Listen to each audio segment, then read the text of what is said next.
Asrın sonuna kaldık. Kızı ana, oğlu baba bilmiyor. Meyhaneler doldu, cami boşaldı. Hafız, namaz, hoca dua bilmiyor. Vallah bilmiyor, billah bilmiyor. Meyhaneler doldu, cami boşaldı. Hafız, namaz, hoca dua bilmiyor. Vallah bilmiyor, billah bilmiyor.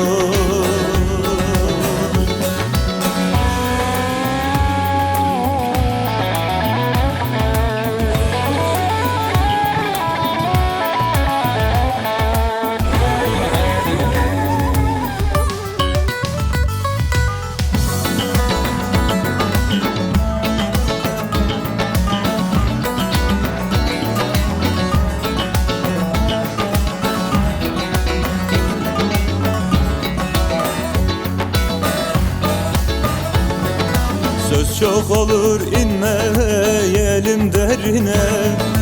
Kadın var ki kan kusturur erine. İslam'ın şartını sorsan birine, dudak durur, dili sayabilmiyor. Vallah bilmiyor, billah bilmiyor.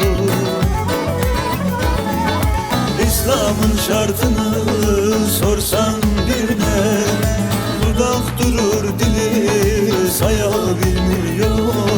Vallah bilmiyor, billah bilmiyor.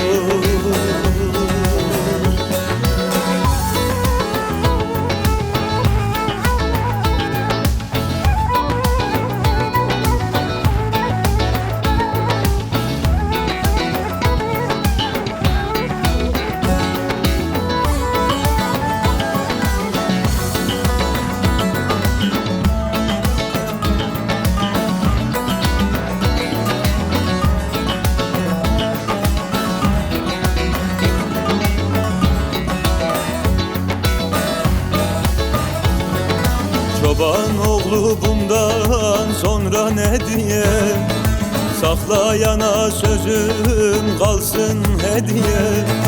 Bismillahsız el atıyor ekmeğe, sofrası boş, karnı doyabilmiyor.